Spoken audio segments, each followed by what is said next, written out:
God have mercy upon us.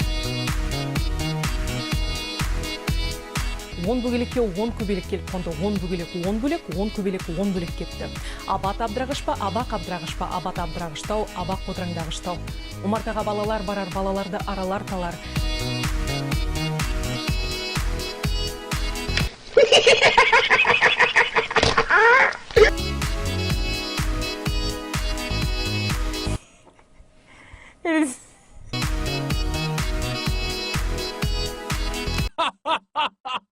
Shut up. As you can hear the chants from the crowd. Let's go, Brandon.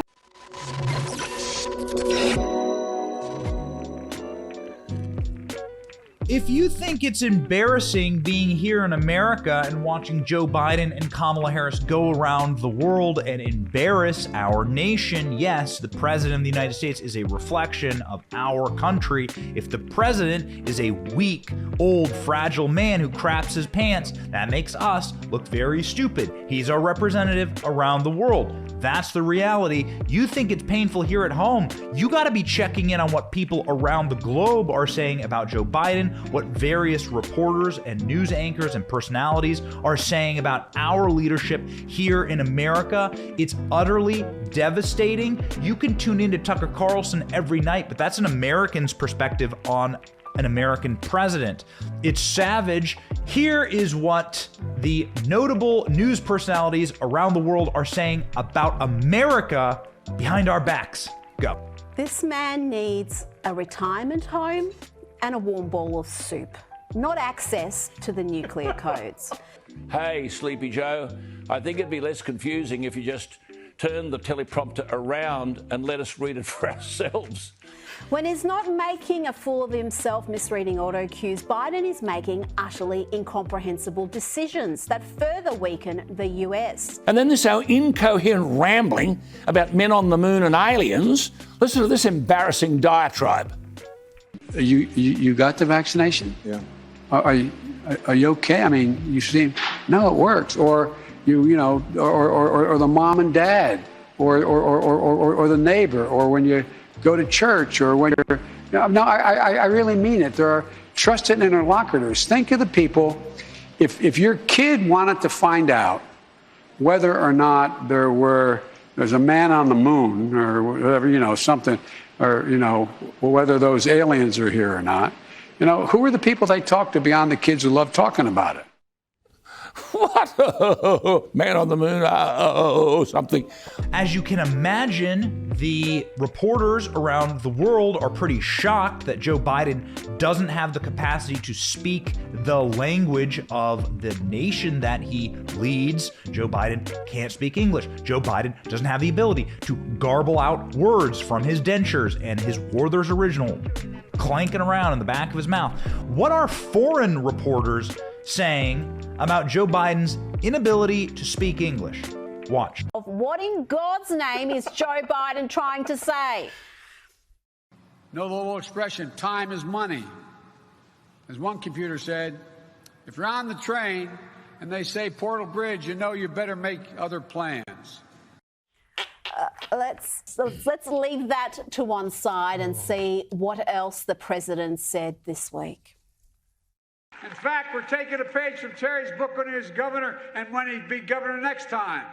We're emerging from this pandemic. We want to expand PreK for 3- and 4-year-olds, millions of pre-K students.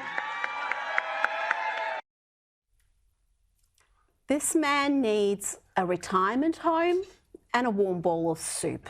Whew, that was pretty spicy. What does the world think of Joe Biden's cognitive decline? Let's head over to Australia to listen to what Australians are hearing about Joe Biden's mental collapse on the global and international stage. Go. I've said many times, the real pandemic is the failure of a politically correct society to give the public access to a plurality of views. Well, enter again into this field the cognitively declining President of the United States. This bloke continues to get a saloon passage, a free run. His incoherence is unchallenged. Here he is talking to a CNN town hall meeting. Now, of course, CNN are mouthpieces for Biden. And you'll see here another example of embarrassing, stumbling incoherence. He's asked, what's your message to parents and educators about kids returning to school when kids under 12 are not yet vaccinated? Listen to the President of the United States. Everyone under the age of 12 should probably be wearing a mask in school. That's probably what's going to happen. Secondly, those over the age of 12 who are able to get vaccinated, if you're vaccinated, you shouldn't wear a mask. If you aren't vaccinated, you should be wearing a mask. What's the president saying? Everyone under the age of 12 should be wearing a mask. That's not what UNICEF or the WHO are saying, and not a word about consulting with parents or the impact on learning and psychosocial development. Who is fact-checking the President of the United States? They fact-check Alan Jones. If you want to see real savagery, listen once again to Alan Jones in Sydney talk about a specific Joe Biden speech and his utter mental collapse during it. This is Biden at a vaccine mandate speech in Illinois last week. Look at this. And the Ohio, Pennsylvania, I'm from Pennsylvania. The Illinois president Don Harmon. What the hell is he talking about? The only connection between Pennsylvania and Ohio is that Ohio is on the western border. But then where Illinois fits into that, about 11 hours and 800 miles away, I have no idea. Listen to this again. You know, if I can digress for just a second, last night I was on the television. I was on the telephone with a person at an emergency hospital ward.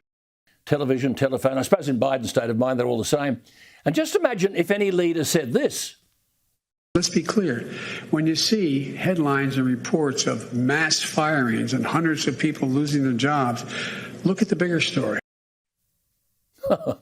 God help. Mass firings and hundreds of people losing their jobs. There's a bigger story.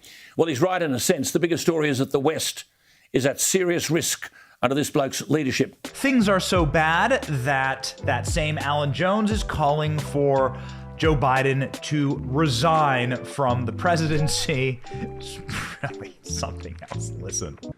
Putting Biden in this position of leading the world's democracies is elder abuse. His incoherence is not new, but it surely can't go on. There will have to be a presidential resignation shortly. Listen to this from only a couple of weeks ago. The only way to spare more pain and more loss, the only way.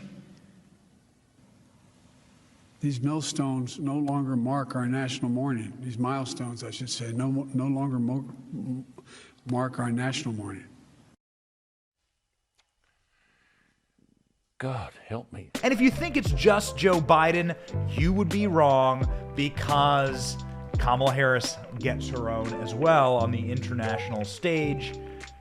Whew, this is just hard to watch. They call her a nincompoop. Very underused word, listen. To the cackling nincompoop who is a heartbeat away from the presidency, the comprehensively incapable Kamala Harris. Her wretched performance this week has cemented her place as the worst vice president in US history. And my word, they've had a few doozies, including one who shot founding father Alexander Hamilton. Dead. Yeah, you shot him dead. And another one who couldn't even spell potato. But you know what? Dan Quayle is a genius when compared to Kamala. Yes, ladies and gentlemen, we are in favor of the word nincompoop coming back to describe Kamala Harris. We can think of much naughtier words to say, but try and be family friendly on this channel. It's an embarrassment right now to be an American. It's an embarrassment because our leaders are a reflection of this nation, and our leaders are just total buffoons and boobs and stupid, and it's just not working out. Do you regret voting for Biden yet? The number one thing libs want is to be beloved by the rest of the world, and so do you regret voting for Biden yet? You should. Thank you for watching. We are 100% independent news. Are you sick of being lied to? We certainly are. That's why we started this channel. But we can't do it without you. We can't keep going without your help. All we ask is that you click like and subscribe and share this video. It's free and it keeps us going, it keeps us growing, it keeps us getting the truth out there to break the rotted corporate media infrastructure that wants to lie to you every single day, wants to corrupt your narratives, your truth, your story, and your very society. So support us by clicking like, clicking subscribe, and thank you, Patriots.